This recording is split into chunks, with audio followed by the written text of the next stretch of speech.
And what's up, guys? This is Genetic Minority and Chase Oliver 68 bringing you another Monday Night Raw Review podcast. Chase, what's going on? I am back, people. I'm sorry that I haven't been here. I took a break from Raw. I had enough of the BS and enough of no Randy Orton, so I decided to take a 3-week break until Fastlane. That's when I would watch wrestling again. I just didn't care because, like, the storylines from what I was seeing, they're pretty much the same episode. It didn't seem like the episodes were any different.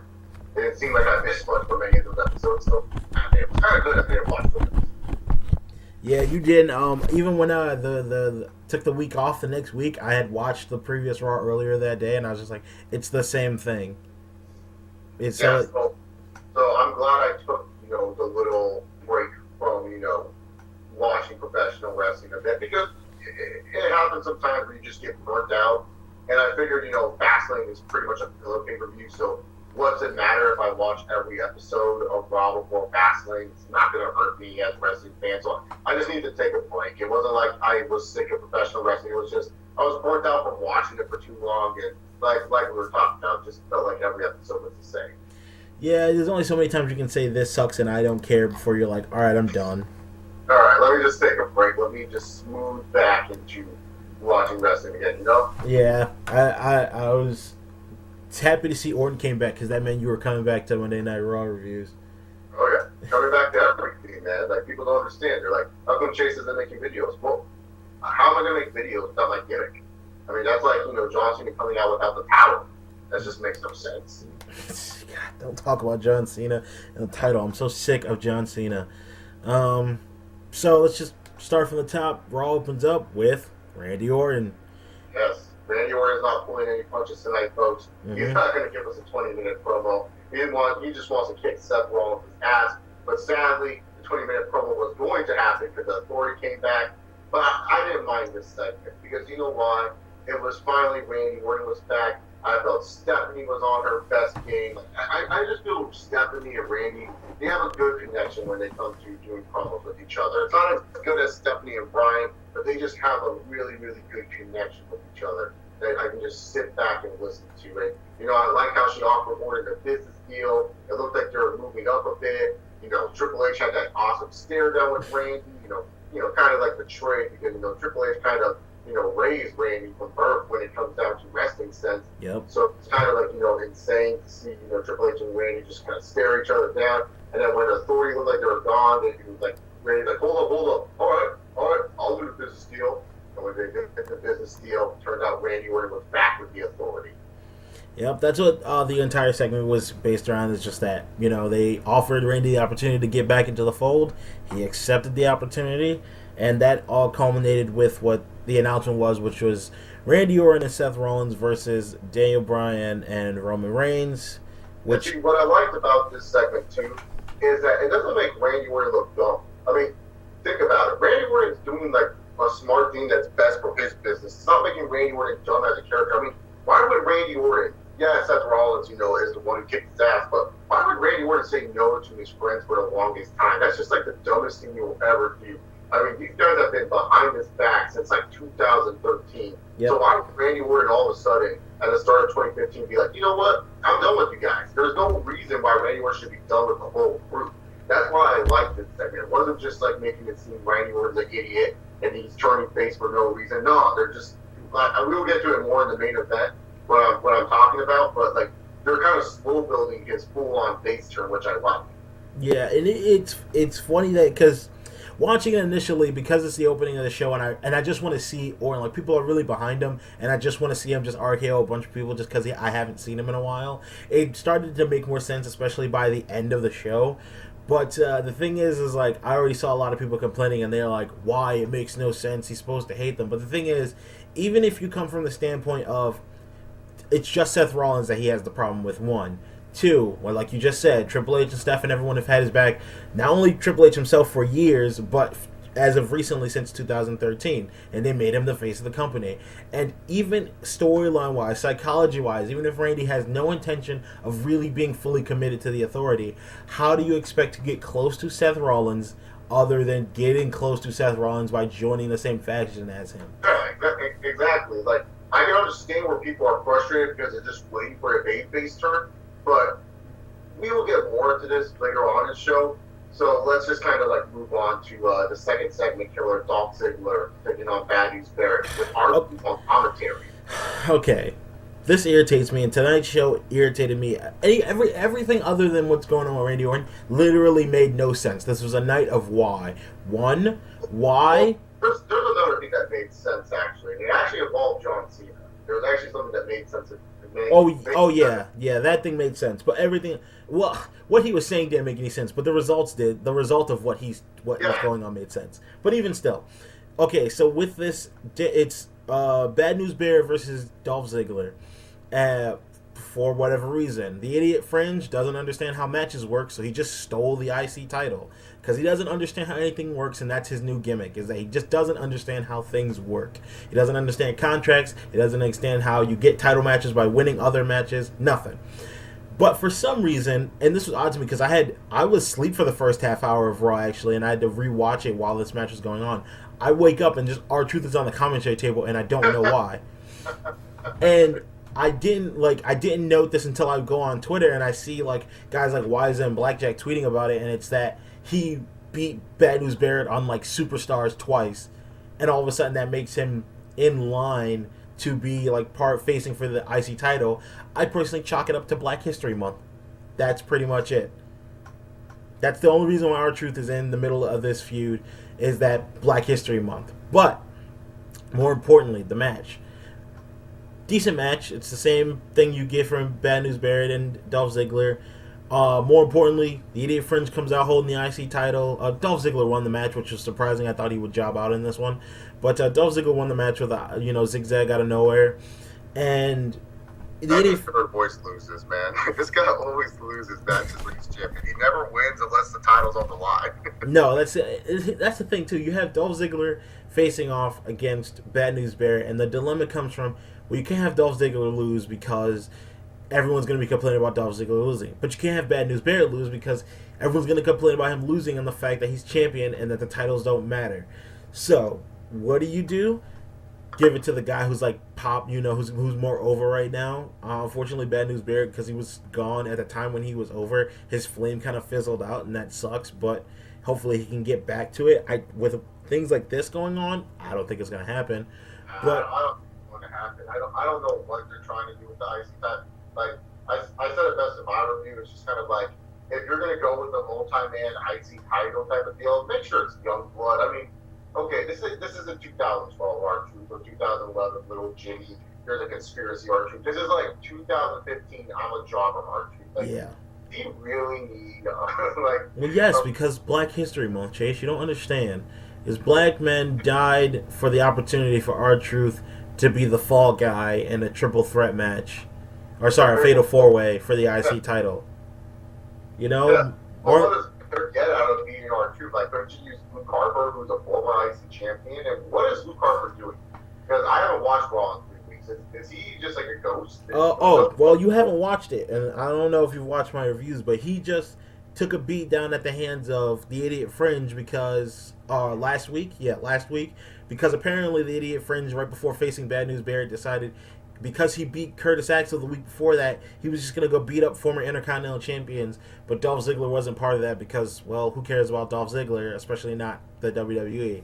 So yeah, Luke Harper took a beat down at the hands of the Idiot Fringe because he thinks by beating former Intercontinental champions, one of which being Curtis Axel and the other being Luke Harper, that definitely means Bad News Barrett should sign a contract that says he can face him for the IC title, which happened, but that's because the Idiot Fringe doesn't understand how contracts work. Oh, okay. Yeah, it's been really dumb. So Luke Harper's been regulated to a jobber. Yep. He's garbage man status, basically. He made event at Survivor Series, correct? Yep. Survivor Series? Yes, he did. Great. Yes, he did. Yep, jobbing out. Now he's garbage man number 2, but not as annoying. Just, I'm talking status-wise. Well, Luke Harper actually like garbage man, I can see. Well, yeah. He's getting not Luke Harper is pissing me off. Well, the way they use, you're going to make this guy the guy who first want to grab the title out of Wyatt family and then just job him out because the idiot fringe needs to look credible because you haven't made him look credible this whole time, which could have been avoided had you just make him look credible. But, well, I'll get into more. And I was vibing last week. You were in the podcast, man. I was just rolling because I was recording while Raw was going on and just being irritated. It was out of control last week. But nevertheless. So, yeah. Idiot Fringe comes out. He's holding the IC title that he never won. He lost by getting DQ'd. And Dolph Ziggler looks at him, I just beat the IC champion, so that means I'm next in line. He eyeballs the title. He eyeballs the Idiot Fringe. Idiot Fringe gives him a nice little chest bump, pushing him out of the way. And R-Truth is just sitting at the commentary table for Black History Month. This was just a waste. This was just a waste. I don't understand this. It's really confusing, and it's just it doesn't help anybody at all in this feud. If you give the title to the Idiot Fringe at the end of this at Mania, who's he going to face off against that's credible? And if you give it to Dolph, it's just going to be the same thing with Dolph. If you give it to let Barrett keep, it's going to be the same thing to Barrett. And you're not going to give it to R-Truth unless he somehow manages to get crazy over in the next 5 weeks. Yeah, exactly. He needs to quite literally not only bring back Little Jimmy, but he needs to actually imagine him so hard he becomes a real boy. That's the only way I think R-Truth can't become over to Little Jimmy. And he has to imagine him so hard he becomes a real boy, or get a puppet that's like Pinocchio, and then wish that he becomes a real boy, and then he does, and that's how he'll get over. But Black History Month, so stick the black guy in the feud. There are more black guys stuck into the show for Black History Month. Don't worry, they're not gonna. They pretty much at WWE treat black guys like they do on The Walking Dead during Black History Month. No spoilers, sorry. The next thing was the conference that happened backstage, but we already talked about that. Randy Orton rejoined the Authority. And that was the setup for the main event. Next, we get another Black History Month match. You got primetime players who are back together versus the Ascension. They beat the Ascension. And that's how you know the Ascension are dominant, man. They're losing the primetime players newly reformed. That's the only thing I read. Was that the primetime players came back, and I said to myself, why? Why are you even bring these guys? Because Black History Month. What are you going to do shit with them? Besides Black History Month, what are you going to do with Gary and the dinosaur deal? You're doing nothing with them. You're just going to do your dumb little dance. And, the Ascension, they're failed experiments, dude. These guys are not getting over. Not even good heel heat. It's people just don't give a crap about what these guys are doing. They're, people put in their mindset that the Ascension were over on NXT, but they never really were over. They were just kind of guys that were just dominating because NXT had a weak tag team division. NXT's tag team division is ass. People like to talk about the WWE's tag team division being bad, but when you look at NXT's tag team division, it's not really all that better. I don't even know. The Ascension is the only tag team I knew, and then there was I can't even the Lucha Dragons or whatever their name is, and that's the only two I knew.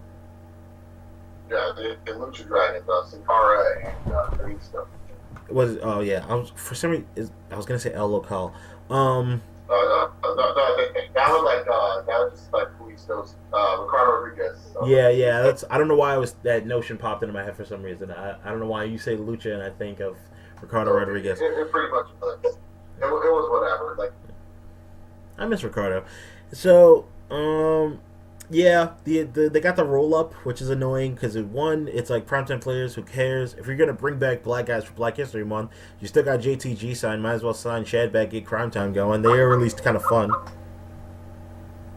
Oh, hold on a second.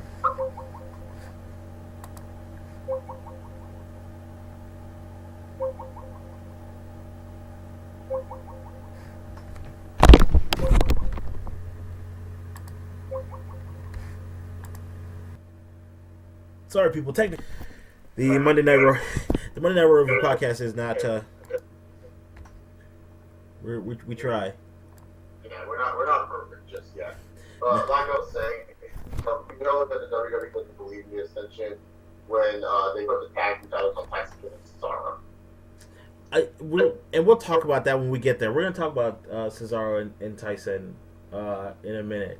in a little. We got a little bit of time, but the biggest thing is like they brought the Ascension up. They were supposed to be, from what I was told, but even though I've heard contrary, that they were the super over tag team, and they totally weren't. And as soon as they stepped out, I immediately was like, "Who are these dudes? I don't care." Now they're facing Black History Month tag teams, Revival Black History Month tag teams, and it just doesn't make any sense. Even the teams that they've beaten, or what was it, the New Age Outlaws, it's just like, yeah, but why do I care though? It's like everything the Ascension does is like, why do I care? They're not over. It doesn't matter how many times you show me something like old school backstage segment of them, I will not care about them until they do and or say something significant. They haven't done or said anything or beat anyone significant, but nevertheless, Darren gets the roll-up win on, I think it's Victor, and the Ascension give him the aftermatch beatdown, and that's supposed to, I guess, set up for them at like the Mania pre-show. Yeah, so that's a thing. Next, you get Roman Reigns. He comes down to the ring. He's cut himself a nice little promo. He's actually getting better. He's getting better on the mic. I'd say he's getting better. He's not great or anything like that, but he's getting better. But he's cut himself a little promo. Gets cut off by Daniel Bryan, who comes out and says that he is the biggest Roman Reigns doubter of anyone else. And that when he saw him win at Mania, he said, he's just another big guy who's all of the size and the look that they want, but he's got no heart. But that after last night, he proved to Daniel Bryan that he does have heart, and they handshake, and Daniel Bryan walks away. And then, Chase, you're going to have to do the cadence, the voice. Paul Heyman comes out. Ladies and gentlemen, my name is Paul Heyman, the 1 in 1 of 21. And let me tell you something about Roman Reigns. If this was 1956 against Bruno Sammartino, I will take Roman Reigns over Bruno Sammartino. If this was Stone Cold Steve Austin in 1998, I will take Roman Reigns over Stone Cold Steve Austin. If this was The Rock back in 1999, I would take Roman Reigns over The Rock. If this was Roman Reigns versus Triple H, I would put my money on Roman Reigns anytime, anywhere. Heck, I would put Roman Reigns over John Cena any year, any era. Roman Reigns, you're the right guy at the right time, but the wrong place. Because at WrestleMania, you are going to be destroyed by my client, the WWE Undisputed Heavyweight Champion of the world, Brock Lesnar. That voice is amazing. But that is what Paul Heyman said for the most part. He comes out, and after Daniel Bryan gives his congratulations to Roman, Paul Heyman comes out and gives his congratulations to Roman and says that anytime, any place, any era, he would put his money on Roman Reigns against any man. But that Roman is not facing a man at WrestleMania. He's facing the Beast, Brock Lesnar. So, yeah, that was the gist of that. Roman Reigns basically said, "Nah, I'm totally gonna beat Brock." And that's the end of that segment. Beat Brock. I'm gonna break Paul. People tell me that I can't have, but I can. Like, that's what Roman Reigns pretty much said. Yeah. I actually liked this segment, but the thing I didn't like was that they're kind of like forcing you to like Reigns, which I don't like. It's just like, it just annoys me because it's just like I like Cockmus naturally, but when it comes down to like trying to force other people to like him, you have it where Daniel Bryan's coming out there and kissing his ass, and then you have it where freaking Paul Heyman's coming out there and saying that Roman Reigns is like the greatest superstar of all time. It's like kind of like you're forcing heel heat on him. It kind of makes it feel like you're supposed to boo this guy instead of cheer him. Like, if they would have just left all that out and just would have had Roman Reigns just tell Paul Heyman that he's going to kick Lesnar's ass, that would have been perfect. Yeah, and the thing is, too, is like everyone keeps, unfortunately, that WWE is pressing upon this, everyone keeps calling Roman Reigns the next Cena, which is really stupid if you do that. Please stop doing that, people. But more importantly, they're kind of building him like while you have, and this is a thing that has also happened with Cena. You have Daniel Bryan come out and go, congratulations, I respect you. Then you have Paul Heyman go, oh, John Cena's the greatest, and then it's just like you can't. People will when the place is right, when the crowd's right, the crowd will naturally like Roman Reigns. Last night was. Everything flowed natural. People cheered for Roman Reigns naturally. You know, you like Roman Reigns naturally. I think he's fine. You know, he's a cool guy. I'm not like a super huge fan of him, but he's entertaining enough. And you have to let WWE has a problem with letting things flow naturally. Instead of letting things flow naturally, when they want a guy over, they will just shove him down your throat. And this is where this whole Roman is the new Cena thing kind of comes into play, and that sucks because it seems like WWE hears that and goes, well, if you think Roman is the new Cena, fine then, we'll make him the new Cena.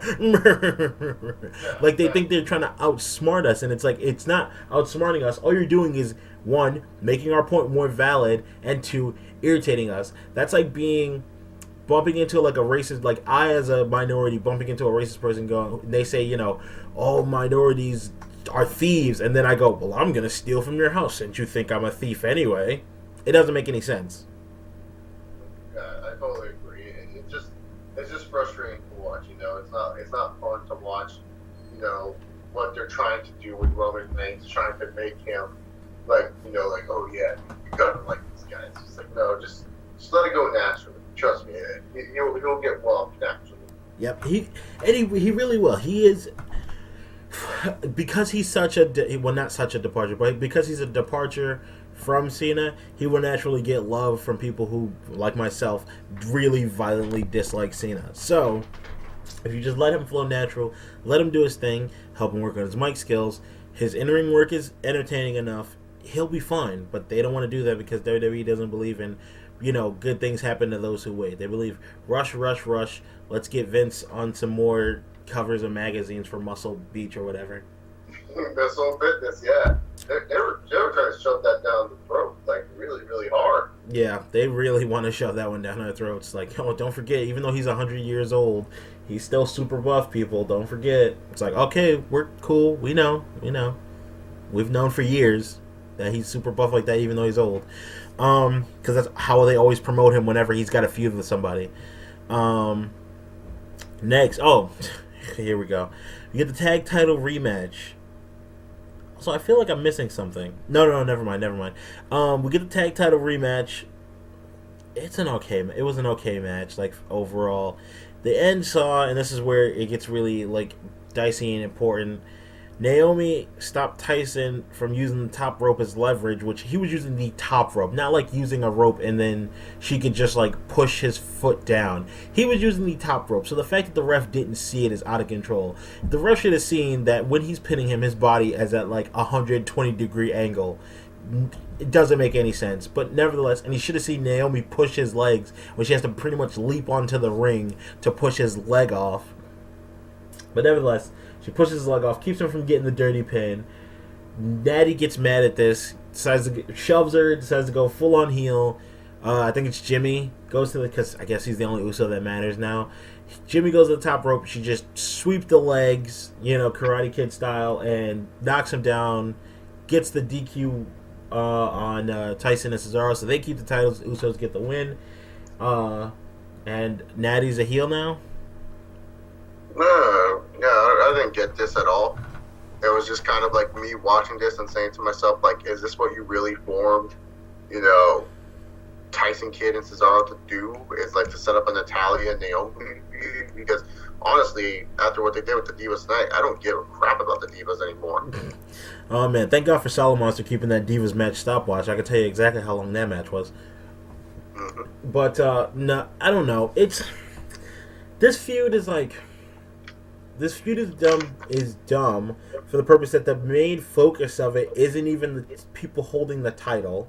Yeah, that's why I don't like it. Like, it's like it's supposed to get people to be like, oh, it's okay because fucking Cesaro and Kidd, they're tag champs. It's like, who cares if they're tag champs?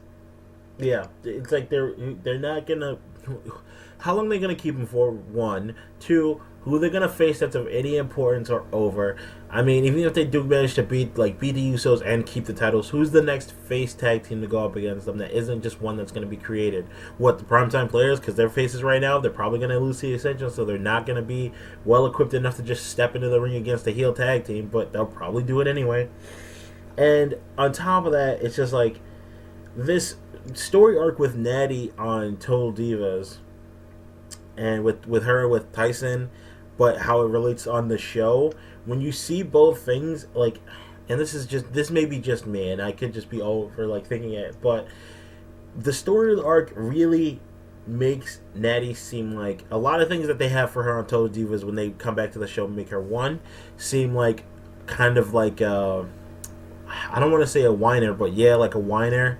And kind of stupid, like she's like a 16-year-old girl, because the story arc has Tyson being like a huge jerk and her just being cool with that, and then you're supposed to take her as a serious competitor and stuff, but it's just like they kind of play her up to be kind of dumb. So you got her kind of playing to be kind of dumb, or at least oblivious, and kind of a whiner and complaint, and like a goody, then going here, like she's constantly always like on the show. Whenever I see her, she's constantly got a complaint about someone else's work decorum and things like that, but then you have her being a heel now. It's just like everything's really confusing, and it doesn't help that you just threw two tag teams into it when they could just be a whole separate thing. But because two of the people that work there are married, it's like, oh yeah, we gotta do this stuff. And last I was told, Jimmy and Naomi aren't even on Total Divas anymore, so why? It's just kind of like they're trying to integrate these feuds. Like they probably picture like, yeah, you'll be on TV, and then they'll be on TV, and then it's gonna be awesome because then you guys are gonna get rubbed, and you guys are gonna do a lot of matches and stuff. And to them it sounds like a great idea because like you want to be on TV as much as possible, but to us it's just kind of like, what the fuck is this shit? This is stupid. Mm-hmm. So I think they kind of just did it because it's just like, they tricked them backstage into saying like, hey, you're gonna be on TV by doing this. They like the idea, and so they're going with it. But like I said, after tonight with the Divas, I just don't care about the Divas division. I don't care about Natalya, and Naomi wrestling. I just don't care. I don't. Not after what they did with supposedly their top Divas tonight. But we'll get to that when we get there, because that's a thing. But next, we got another Bray Wyatt versus Taker promo. And Chase Bray Wyatt and Taker, all I'm going to say, it's going to be my poop break during WrestleMania. That's when I'm going to go take my poop, because I'm going to be eating a lot of food, and I'll need to poop out at some point. And, the Divas match, that's like a piss break. That's a good piss break. Maybe I can get something going on. Maybe I can just roll around with my friends. I can talk to them and make fun of these women. But Bray Wyatt and Taker, if it's a casket match, definitely I'm going to be on the fucking can during that whole match. People are going to hate on me. They're just like, you're such a hater. It's like, no. Like, I just don't care. Allow me to Sting, I don't care. And I'm not one of those people who are going to be upset. Bray Wyatt beats Taker. Good for Bray Wyatt. He beats Undertaker. That's a good win for him. I just don't care that this feud is taking place. I just don't. This feud, the reason why, and at least for me, I don't know about you, but at least for me, the reason why this feud doesn't matter to me is because both of them are coming into this feud losers. Both of them have lost on the grandest stage of them all to opponents they should have beaten, and now it's okay. Vibe with me for a minute. This is something I did last week, Chase. Sorry to throw this at, but I have to do the whoosh and the vibe with everyone. Get their imagination ready, okay? Now just imagine a world where Bray had beat John Cena and is, even if he was still doing the same thing he's doing now, but maybe at the Rumble, instead of just getting eliminated, he just looks at the Mania sign and then just hops over the top rope and leaves because he sees a greater goal in mind. Now imagine that in this same world where he sees a greater goal in mind, Bork never beat Undertaker. But at the end of the match, Bork beat him so bad he's just laid out flat, kind of like when he faced off against Triple H. He can't even get up. He's just beat down old man who got lucky to get his last win at Mania. Then you bring in Bray to be like, I used to fear you. I used to see this in you. I used to see all that, but you're just a weak, broken old man. Had both them two come in winners, But you don't necessarily make Undertaker look weak, but you make him look like time is catching up with him. And Bray being this young guy who is now the quote face of fear, but he had some competent victories other than just beating the idiot Fringe 10 times in a row and then eliminating like 6 people in the Rumble. Or have him be like, there's so many more things they could have done. Yes, he shouldn't have been facing. Brock should have never been facing Taker. But if you're going to do that and you're waiting a year later and you want to put him in the ring with Bray, how much more would it have meant had them both not come in losers? It doesn't matter now because, one, this is the thing about Mania and why it's going to... There's no saving grace to Mania so far. Like, there's nothing that's going to be like... It's supposed to... apparently Sting versus Triple H, what's the thing? It's supposed to bring you in, but who cares? There's no streak anymore. And that's really like a big thing. People I know who don't watch wrestling anymore, like they're just like, I'm done wrestling, it's so dumb. They'll watch Mania because the Undertaker streak. There's no streak. And Bray's just some new guy. So for people who don't watch wrestling and just only watch for Mania, well, now there's no streak. And the Undertaker's just facing some new dude. There is no perk to him winning. And there is no guff to Undertaker losing or winning. Because it's like, well, he's not going to do another 21 streak. He's 50 years old, you know? So, nothing... That's the thing too. It's like if Undertaker's supposed to return, wouldn't you think like Taker wants a revenge on Brock Lesnar, or maybe wants to face Sting instead of Bray Wyatt? Like who is Bray Wyatt to Undertaker? Like, let's just face it, no offense to Bray Wyatt, but this dude, he's not like a future like star anymore. This guy has lost a lot of steam. Like, yeah, he's a good character. But overall wise, you know, if he would have beaten Cena and he was booked more strongly in 2014, you know, you could believe Bray Wyatt to be, you know, what's it called, a guy that would interest Taker. But compared to like Sting and Brock Lesnar, who the fuck is Bray Wyatt? Yeah, basically, it's like, why does he, one, why does he matter? Two, why does this match matter? Because there is no more streak. Okay, he's here to take the Undertaker's soul. Yeah, whatever. Brock didn't take his soul already. Brock beat him down pretty seriously, and when he was in that match with Cena, he did the Undertaker kip up, so I define that as his soul's already gone, or at least broken and shattered, and there's nothing left for you to take. Even from a psychological, metaphoric standpoint, it's really dumb. But don't get me wrong, Bray's cutting. I like Bray Wyatt, all right?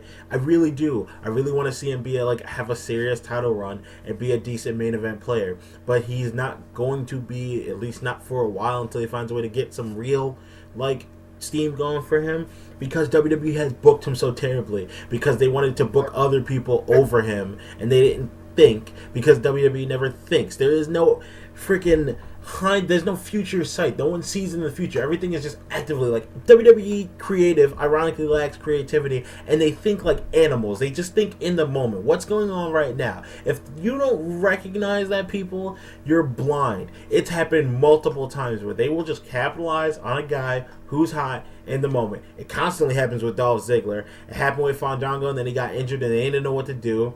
And it's just it keeps happening. It's repeating, nothing, death, repeating. It's the same thing over and over again. They want to capitalize on a guy when he's hot, but then they drop the ball every time, and then they try to stick him and tell you he matters. You don't tell me he matters. Show me he matters. Have him winning matches. Have him beating. Even this thing with Cena and Rusev, it's show me he matters and make it competent, make it make sense. It's not hard. You people are making it so much harder, and anyone who defends the schlock that comes on TV, you're out of control ridiculous if you're actually going to sit here and defend the stuff, most of the stuff that goes on TV. It's literally, the stuff that goes on TV is created for the kids that I work with, special needs kids. It's because they're not going to question it. They don't know, they don't question anything. They just kind of go, oh, that's a thing that happened. And if they don't like it, then that's they build it for the simplest minds that can't comprehend anything complex. So I'm not really interested in seeing Bray Wyatt versus Undertaker. Yeah, and also with Bray Wyatt, it's just WWE, they've just kind of done it where it's just they rely on this dude just to cut the promo. Hey, you cut a promo, go out there and do it. It's yeah, he's good at cutting promos, but it's you diluted his promos so much because that's all he really does. He doesn't really talk about, anything else but his promos, about Sister Abigail, about the Earth and how he has the whole world in his hands and stuff like that. They just diluted him to the fact where it's just oh God, I don't care what you're saying anymore, dude. So yeah, when it comes down to Bray Wyatt, I mean, he's not a bad character. It's just that WWE has kind of diluted him to the point where it's just like you don't really care what he's doing. Yeah, you too many promos at one point in time. Then when you finally start sticking him in matches, you're sticking him in matches to set him up for a feud that no one's gonna really care about. It's just like too little, too late with Bray Wyatt. Is all it is, and always is what it's gonna be. That's what happens with WWE. You know, you get a decent character. Sometimes it's just like a hit or miss with them. You know, it's like Adam Sandler comedies. It's like they either knock it out of the park or they like. It seems like it's gonna be something good and they just freaking flop. You know. But moving on from that, moving on from one piece of stupidity to another. Next we get Stardust versus Jack Swagger. Jack Swagger beats Stardust by making him tap out. Why? I think what they're trying to do with this feud is make it where, because, you know, Cody transformed into Stardust because Goldust was losing all the time.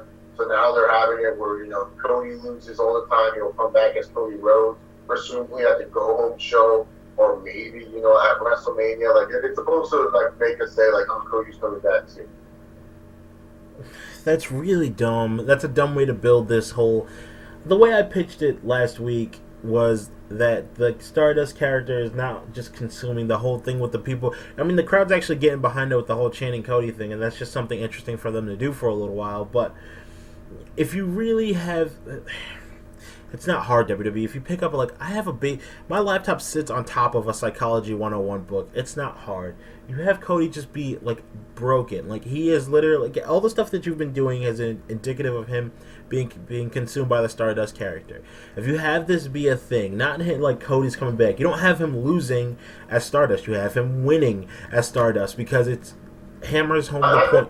That was more losing because remember, Cody became Stardust because him and Goldust were losing all these matches. So it's kind of like it makes sense why they would have it where you know Stardust is losing because remember, you know, Cody started to get back on the winning ways with his brother when he became Stardust again. You know what I'm saying? Mm-hmm. Remember, Cody broke it himself before he became Stardust. So that's why, and the promo and stuff. So I disagree with that. I think it's better that Cody's losing these matches as a Stardust character because that's how it started, was that he was losing, so he changed. And then when he changed, he started to win some more. He started to win again. He won another set of tag titles. So, in all honesty, I think it's better that, you know, he is losing matches instead of winning because, like, if you have it where he's winning his matches, why should he change? There's no reason why Stardust should change if he's winning matches. I mean, I don't... The whole point is trying to get Cody back. That's what they're trying to do. So yeah, but... Yeah, okay, so Chase, you see what I'm saying? They're trying to get Cody back, but if he's winning as Stardust, that drifts him more and more to not wanting to be Cody again. But he's still haunted by the fact that he lost to Goldust, the brother he said was a broken down joke, fool, blah, blah, blah, blah. So if he knows he can win as Stardust, that will fuel his, like, psychopathy even more to being obsessed with beating Goldust as Stardust. And when he can't do it, it just fuels, like, the psychological break. But want to bring Cody Rhodes back. You don't want to keep Stardust around for a long time. I know you don't want to keep... I understand that. You want to bring Cody Rhodes back, but even if you wanted to do that, you could have him where when he finally beats Goldust as Stardust, that is like the thing that sends him back into being Cody because it's a release for him. He's like, I don't need... Even if you... I don't know. Maybe just because I'm... What you're missing is that he became Stardust because he was losing. That's the thing. That's what you're missing here is that he became Stardust because he was losing matches. So why would you want to stay as a loser just because he's winning? If he beats Goldust, he's just saying, I don't want to be it. He told his dad that, like, he made him into this. Like, Dad, you made me, like, send me this bag of coals. You made me into this, Dad. You changed me forever. So that's what they're trying to do. They're trying to mess with him by having him lose all these matches so he finally snaps and becomes Cody Rhodes again. If he's winning, there's no point in him to change. He will just stay this Stardust character.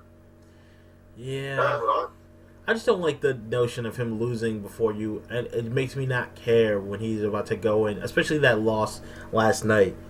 Makes it like, I don't know, I need to see where this goes. But as of now, I'm not a huge fan of it, mostly just because I like Cody Rhodes, and I want to see him being taken seriously, even though it's not going to happen. And this kind of like, I wasn't even originally behind the Stardust character. I kind of got behind it because it's like, hey, it gets Cody. Same thing with like Tyson Kidd and Cesaro. Hey, it gets Cody on TV. Hey, they're a little bit over. You know, it's a pretty. He's having fun, so cool. You know, I'm all behind a guy having fun in whatever character he's in, no matter how goofy it is. Except for the New Day, I'm never behind them. Yeah, I can understand what you're saying, but I don't know. I'm thinking of a different way to book it, but I'm thinking of booking Cody as like just a broken. Sometimes he's Stardust, sometimes he's Cody, just psycho. But I can vibe with what you're saying, man. Yeah, no, I'm just saying, like, I get, like, your storyline would make sense if Cody didn't become Stardust because they were losing. Yeah, it would make sense if they were winning and Cody like changed his ways for no reason, just because he wanted to fit in. But it's just like him losing to become Stardust will be the reason why he'll become Cody Rhodes again, because he's sick and tired of losing, and Cody Rhodes doesn't want to be a loser, as he told his dad last night. Yeah, you're right.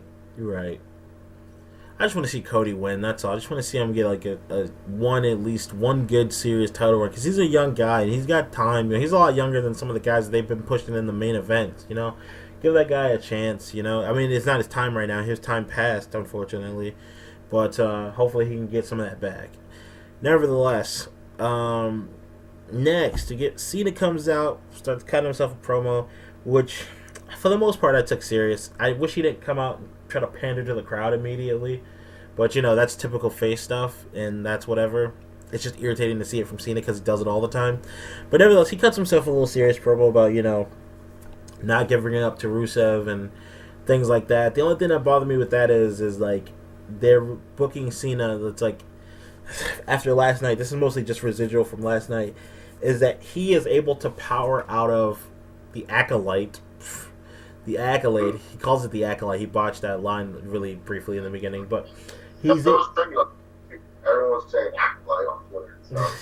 So he can break out of the Acolyte, but Jack Swagger, a guy who's like 6'6", lanky, who can't get his body up, Big E, a giant in the Big Show, and the world's strongest man can't break out of the Acolyte, but Cena can because he just doesn't want to give up.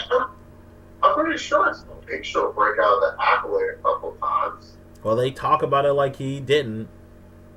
Oh, wow. Did he? I don't remember. Yeah, it's been... he broke out of it like during the story. Not in the match, but storyline wise. I know he did break out of it in that one match, and then Mark Henry came out, and then all of a sudden there was some random stuff that was going on. Oh, yeah, you're right. That was just and then after Rusev got it in the second time, and then Big Show got passed out. Yeah, that booking was weird. So anyway, Cena comes out and he's talking about, you know, beating Rusev and all that, but Rusev and Lana come out, cut him off, and say he's a loser. He lost. That's it. The one thing about Lana and Rusev, just once, I just want to, like, when they talk about Vladimir Putin, I just want him to get on TV, someone ask him about it, and he's just like, I don't know who those people are. Just because they always talk about him, like, we got letters from Vladimir Putin. I want him to just actually send a letter one time. He's like, please stop talking about me. Just cuz.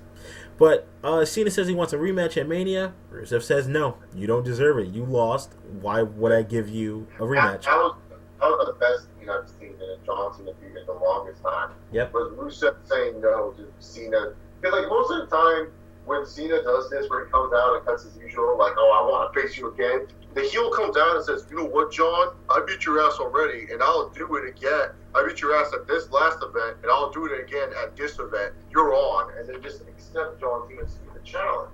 And it's like, why are you accepting the challenge? I mean, you already beat him. You don't need to prove a point. You won. And I like how Rusev, like, he just shoved off Cena like he was a nobody, saying, like, yeah, you know, I don't need to face you. Screw this shit. Like, seriously. Like a big deal here, and I loved it. It made Cena feel smaller. Like, it was like one of the few times I can relate to John Cena. Oh no, I still can't relate to him, but it makes me like Rusev more, just to be like, nah, I don't wanna. You don't deserve it. You lost. You're a loser, and just like playing him off like he doesn't matter, and that's awesome. Because I love when you build a story arc where Cena doesn't matter. Unfortunately, I think he's gonna, you know, nexus his whole entire thing, which is like Cena's gonna not matter just for tonight, and then next week he's gonna just start messing with Rusev, and then all of a sudden Rusev will want to face him off at Mania, and then we'll get our big Rocky moment with our Rocky 4 moment with Cena winning the U.S. title at Mania. Because are you not sports entertained? But nevertheless, the segment was fine. It made sense. It was one of the other few things tonight to make sense. So that's a thing. Next, you got a Divas match. It was Paige and Emma. Before the match, Paige and Emma stood in the ring as they watched the history of Sting. Yeah, you're right. And so Paige and Emma stood in the ring as they watched the history of Sting, and then for some reason the Bellas came out, and apparently they were having a match, a tag team match, a match that was 30 seconds and 58 milliseconds.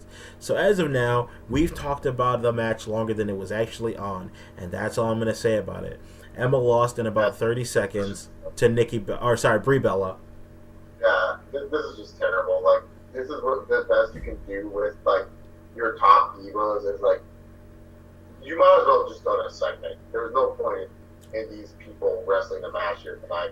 Really, this could seriously, it couldn't have been a backstage segment. They'll just come in, sneak Paige, just bash her over the head with the title, something like that. Paige is in the back talking to Byron Saxton, who, by the way, as I bump my laptop, on SmackDown, is Byron Saxton supposed to be the JBL of commentary, because he says kind of heelish stuff. Yeah, he's supposed to be the heel. There's Jerry Lawler being the babyface. I don't watch SmackDown, but even watching past Byron Saxton commentary, he always plays the heel. Okay, because it's really weird when he's backstage just being a generally likable guy, and then I watch SmackDown and he's just being the JBL of the commentary table. I'm like, why are you doing that? He does it on NXT too, where he's a douche, and then he kind of is all he likes some of the faces of people. He's like, oh man, I like this face. It's really cool. Yeah, wow. Also, why is Jerry the King Lawler on SmackDown? I don't know. Black History Month. I honestly cannot think. I think maybe just to lessen his travel schedule. Maybe because it's easier for him to do a tape show, because you don't have to worry about Jerry Lawler saying something stupid on tape. You just edit that out or tell him to come to the studio. He still manages to do that anyway. Yeah, I know, but I don't know why. I'm assuming it's a lesson schedule because he was sick. That's all I feel. That's. I honestly can't tell you why it's on SmackDown. I just here's the thing. It's either one of two reasons for me. One is because he was sick and they want to keep his travel schedule like you just said. Or two, it's only temporary, and the reason why they put Booker T on Raw is because Black History Month. Everything with black people on WWE nowadays, I'm chalking up to Black History Month until February is over. And then after that, I'll probably just say civil rights or go see Selma or something like that. So after that 10 seconds Divas match, we get Ryback versus Axelmania. Axelmania, dude, that Curse Axel freaking stole a bit of the show for me, because he was hilarious when he said his days, but not just the days. He got the minutes and the seconds down. That was fucking awesome. I was laughing my ass off in Axel. I was believing the hype. I was saying, you know what, there should be Axelmania. And we forgot to mention the Honor the Giant for Battle Royal is back. Miz and Val apparently are going to be in it, which upsets me because you're going to waste the match at WrestleMania and the Battle Royal. But it's good that the Honor the Giant Memorial Battle Royal is back, because it gets more people on the card. That's always a good thing. Yeah. I don't know who's going to win it this year. Probably Ryback. Yeah, right? Yeah, I think they're actually going to give it to Axel, because, that would be great. I mean, he survived the Royal Rumble, and now he's going to survive the Honor the Giant Memorial Battle Royal. WrestleMania. I just love how he points at the WrestleMania. Oh yeah, he should come in at number 6 like he did, and the only elimination he should get is Erick Rowen. And just point it. Axel will probably get super over from the WrestleMania crowd, / the Raw after WrestleMania crowd. Oh yeah, he'll be over, and that'll be they're once again WWE will try to capitalize that, throw him on the IC title feud or something like that. Exactly, and then later on he dies down by summertime and forget all about it. Yeah. Where would I? Remember when he was over for like a good month, 2 months? It was awesome. Exactly. I like Curtis Axel, but nevertheless, huh? We both Curtis Axel fans. We both said this guy is cool. We like his in-ring work. We think that he deserves much better than what he's getting in WWE. But we're just saying, like, that's probably what would happen if Axel did was a thing. Yeah, I mean, it's the same thing with like me liking Dolph Ziggler, but I know he's not going to get any better. It's just like you kind of know the guy's limit. We talked about it in our 2015 year predictions for the superstars for 2015. You guys should really watch that. Not a lot of people have watched it, and it's just like, yeah, but it'd be cool, to see him, and we think he can be. So that's a thing. But nevertheless, Ryback beat Curtis Axel, and I guess that's cool because Ryback is over. Curtis Axel hopefully will get over, and maybe those two can have a decent feud, or maybe he can go take his vengeance on the Idiot Fringe and freaking Garbageman for both just pushing him to the side when he's like, nah, I won the Andre the Giant Memorial Battle over the top Battle Royal, man. Can't take me lightly anymore. Axel Mania. You guys better be on board for that. I'm totally hashtagging that all through Mania. So that's a thing. Everybody. I like how he has a t-shirt now. It's like the whole Hogan colors and shit. I love it. Yeah, I kind of want it. I kind of want to buy it offline. See if they. I'm gonna see if they make it in my size. Randy Orton Venom shirt. I did see that. I like that shirt. We're about to talk about Randy Orton in a second. I like that shirt. He just came out of nowhere with a new shirt too. It's like, oh yeah, I'm back. Oh yeah, also I have a new shirt. The shirt has been released for a while. It's just that I didn't know if it would look good on someone, so I didn't buy it yet because it looks cool. But I was just like, I don't know if this looks good on someone. Let me see how Orton looks wearing it. Because if Orton looks good wearing it, then of course I'm going to buy it. Yeah. It's a good shirt. I liked it. As soon as I saw it, I immediately was like, oh, that's a really cool shirt. Kind of want that thing. But nevertheless, finally we get our main event. Roman Reigns and Daniel Bryan versus Randy Orton and Seth Rollins, which was actually a pretty decent match. Randy Orton, even though I read online, which was really dumb, they were saying he was kept on TV because he gained some weight. He still looks at least good in the ring overall. He looks in fine shape. He looks a little bit bigger, but I think that's just like because not seeing him on TV for a while, you don't really ever get a feel. Yeah, like when you see someone for a while, it's like with your friends too. Like you won't notice someone loses or gains weight if you don't see him for a while. But if you see them every day, you're kind of just like, oh, okay, yeah, you look the same. But when you see them, like, if you don't see them for a while and then all of a sudden they come back different, you're like, oh, shit, you lose weight, or oh, shit, you gained weight, Yeah, it's just, like, anything that's just, like, slightly different. Even, he may have only, like, and it looks like he gained, like, not, like muscle mass. And it's just, like, he may, like, gain muscle mass and lost a little bit of tone, and that's just, like, it's just noticeable because we haven't seen him in a while, and, like, we're actually like, oh, man, look at Orton on my screen. Hey, he get a little bit bigger? Whatever. But even still... He looks, like, competing-wise, he looks fine. I think he looks great because this whole match, his in-ring work was kind of weird. The way he would get tagged into the match, he would kind of come into the ring slowly, and I was just like, I haven't seen him in a while, and usually he's frantic. He's been, like, frantic lately more than anything. He hasn't been really, like, slow and methodic because they've been doing this whole, like, turning him into a face. It's a little bit weird to see him going back to kind of his old deal, but it's cool. I like it. Randy Orton showing why he's one of the best storytellers in professional wrestling today. He really is. People give him a lot of flack. I like it when he's a heel. I like it when he's a face because a lot of the times when I see him as a face, he looks like he's having fun. And that, once again, like I said before, with Cody being Stardust, it was like if the person is having fun, they look like they're having fun and bringing some life and rejuvenation and not just being a generic copycat face, then I like it. Like Dolph Ziggler as a face, it's not really that interesting because he doesn't ever seem like he's really having fun. He just seems like they tell him to go out there and do that. Like sometimes he does, but it always kind of seems forced. Randy Orton, it never really does. He always just seems like they're like, you're a face now, so you can just pretty much do what you want, Randy. And he's like, sweet, I'm gonna go poop in somebody's bag. Yeah, exactly. Randy Orton's having fun with this run, so let him have fun. As for the tag match itself, I actually thought this was a pretty good matchup. Yep. I like the chemistry involved in this matchup. I thought it was cool. And I like the ending. I know a lot of people are pissed off because they're like, ooh, Randy Orton should be faced right now and should have attacked Rollins at the end. It's like, patience, people. Mm-hmm. Randy will do all this later. Like, we don't need to rush Randy Orton's face turn because if Randy Orton turns face tonight, what is he going to do throughout the whole road to WrestleMania? Just like chase Seth Rollins throughout the building? Like, Basically. That's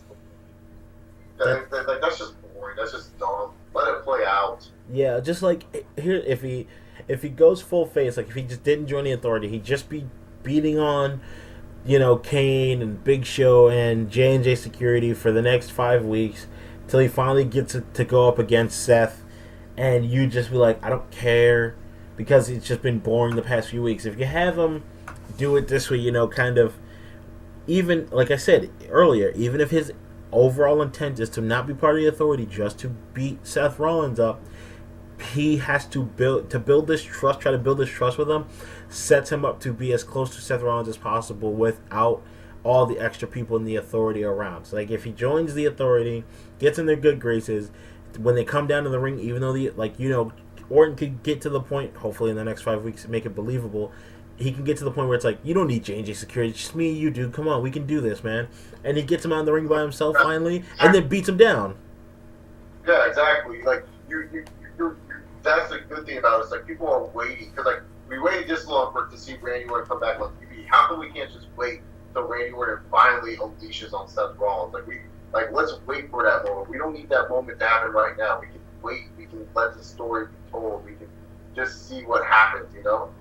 Yeah, man. Yeah. And like I said, it is the thing that makes sense. It makes sense that you would do that. I mean, think about that. If you wanted to get to someone, what's the best way to do it? Go and chase them down and have to just do that multiple times until you eventually get them, if you're not too tired to actually get them, or weasel your way into their inner circle and then just destroy them from the inside out. It makes sense from every standpoint, and personal life, psychology, wrestling, it just makes sense. But people are just so caught up in the details of, we haven't seen Orton on TV and he's supposed to be a face. They want to see it right here, right now, and it's the fast food theory of life, where you got to have it right now as it's convenient, which means it's lower quality. This is made with love and care, and hopefully it's got some decent quality behind it, and I think it will. And it'll probably be a decent feud. I don't know what they're going to be booking with Daniel Bryan, though. I know they keep talking about Sheamus coming back, but he needs to kind of do that soon, just because it's going to seem really weird and forced with Daniel Bryan later. Yep. It's not. I don't know. I'm trying to hype up Sheamus like he's a big deal. I don't think anyone cares about Sheamus. No, Sheamus was. If you want to talk about anyone being Cena too, it was Sheamus for a while. It seemed like, but yeah. See, Sheamus to me was more like Cena. Like Roman's like Batista 2.0. Like I always compare Roman to Batista. I always say like, Roman and Batista have similar booking patterns. Yeah. While and Cena, they have more similar booking patterns. Like I don't see how people say LOL as Roman and Cena. It's like I think Roman and Batista.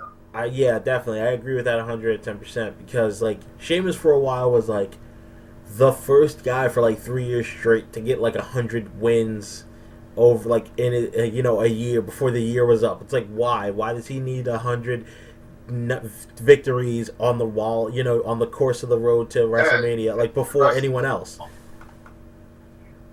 And they used to have Sheamus wrestle like every single show. Like I remember one time he wrestled Raw, Superstar, Main Event, and SmackDown. Yeah, it's like you have 4 shows and Sheamus is on all of them. Are you serious right now? It's I don't ever foresee him having the WWE World Heavyweight Champion. I don't know. I don't think there's a place for him to have it. Not in the near future. I mean, if you build him up correctly, yeah, you can make Sheamus your WWE World Heavyweight Champion. But that's just going to take a long time to build Sheamus back up to that level, Yeah, especially as a heel, because he's been such a relatively, at least in my personal opinion, a relatively irritating face for a long time. So yeah, exactly. It's good. You gotta break his character. Okay, his character's getting the breakdown process because he's been out, but now you gotta rebuild him. But you can't just straight shove him down our throats as a heel. You gotta build him up slowly, but not too slow. So they put themselves in a weird position with him. I don't think like you said, a lot of people care, but we'll see what happens with that. But back to the match was important. It's a good match. Had a good ending. Everything flowed, made sense. The whole Daniel Bryan tagging himself in to hit the Bukkake knee at the end, and Roman kind of just laughing it off was cool. because they build like good chemistry. It helps build a little bit more like positive chemistry between them two, and it make Roman laughing it off is one of those subtle things that'll make you like him. He's not mad about it. He's like he understands that it's competition, that it's just natural. Instead of having Paul Heyman come out and giving him all these congratulations, that just as easily that tag in Roman smiling commentary making reference to it was just as effective or more effective than Paul Heyman and everyone coming down and sucking off the cockfist. So Exactly. I thought overall Raw was just like it was just a show of why and why bother. But the few things that did make sense made a lot of sense. So I'm curious to see how things progress in the next 5 weeks.